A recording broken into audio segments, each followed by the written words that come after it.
ಪಟ್ಟಿ ಮಾಡ್ತಾರೆ. ಬೆಳಗಾವಿ ಲೋಕಸಭಾ ಕ್ಷೇತ್ರದಲ್ಲಿ ಲಕ್ಷ್ಮೀ ಹೆಬ್ಬಾಳ್ಕರ್ ತಮ್ಮ ಪುತ್ರನ ಜೊತೆಗೆ ಫುಲ್ ಆಕ್ಟಿವ್ ಆಗಿಬಿಟ್ಟಿದ್ದಾರೆ. ಅವರು ಅದನ್ನೇ ಸೇಮ್ ಇದೆ ನಮ್ಮ ಥರನ ಮಾಡ್ತಾರೆ. ನಾಳೆ ಕೂಡ ನಾವು ನಾಡು ಸೌತ್ನಲ್ಲಿ ಸಭೆ ಇದೆ, ಅವ್ರ ಪರವಾಗಿ ಕೇಳ್ತಾ ಸಂಗ್ರಹಣೆ ಮಾಡಲಿಕ್ಕೆ ಅಭಿಪ್ರಾಯ. ಸೊ ಅಲ್ಲಿ ಕೂಡ ಅಭಿಪ್ರಾಯ ಸಂಗ್ರಹಣೆ ಮಾಡ್ತೀವಿ. ಆದರೆ ಈಗ ಟಿಕೆಟ್ ಇನ್ನೂ ಫೈನಲ್ ಆಗಿಲ್ಲ ಅಂತ್ರಿ? ಫೈನಲ್ ಇನ್ನೂ ಆಗಿಲ್ಲ, ಇನ್ನೊಂದು ಆಗಬೇಕಾಗಿದೆ. ಅದಕ್ಕಿಂತ ಮುಂಚೆ ಕಾರ್ಯಕರ್ತರು ಭಾಳ ಮುಖ್ಯ, ಯಾಕಂದ್ರೆ ಅವರೇ ಚುನಾವಣೆ ಮಾಡೋಲ್ಲ. ಅವ್ರು ನೆಗೆಟಿವ್ ಆದರೆ ಸಮಸ್ಯೆ ಆಗುತ್ತೆ. ಸೊ ಅದಕ್ಕೆ ಅವರ ಅಭಿಪ್ರಾಯ ತಗೊಂಡೆ ಅಂತಿಮ ನಿರ್ಧಾರ ಮಾಡ್ತೀವಿ. ಬದಲಾವಣೆ ಕೂಡ ಆಗ್ಬೋದಂತೀರಿ ಹೆಂಗಿದ್ರೆ ಬೆಳಗಾವಿ ಚಿಕ್ಕೋಡಿ ಯಾವುದು ಹೇಳಲಿಕ್ಕಾಗಲ್ಲ. ಅದು ಅಂತಿಮವಾಗಿ ಅಭಿಪ್ರಾಯ ಸಂಗ್ರಹಣೆ ಮತ್ತು ಹೈಕಮಾಂಡ್ ನಿರ್ಧಾರ ಅಂತಿಮ.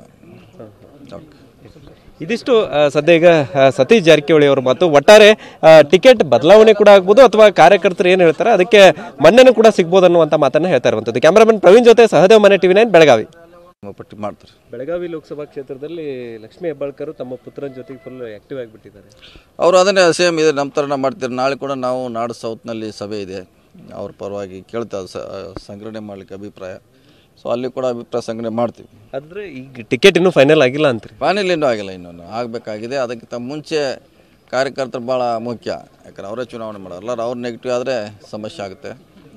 ಸೊ ಅದಕ್ಕೆ ಅವರ ಅಭಿಪ್ರಾಯ ತಗೊಂಡೆ ಅಂತಿಮ ನಿರ್ಧಾರ ಮಾಡ್ತೀವಿ. ಬದಲಾವಣೆ ಕೂಡ ಆಗ್ಬೋದಂತೀರಿ ಹೆಂಗಿದ್ರೆ ಬೆಳಗಾವಿ ಚಿಕ್ಕೋಡಿ ಯಾವುದು ಹೇಳಲಿಕ್ಕಾಗಲ್ಲ. ಅದು ಅಂತಿಮವಾಗಿ ಅಭಿಪ್ರಾಯ ಸಂಗ್ರಹಣೆ ಮತ್ತು ಹೈಕಮಾಂಡ್ ನಿರ್ಧಾರ ಅಂತಿಮ.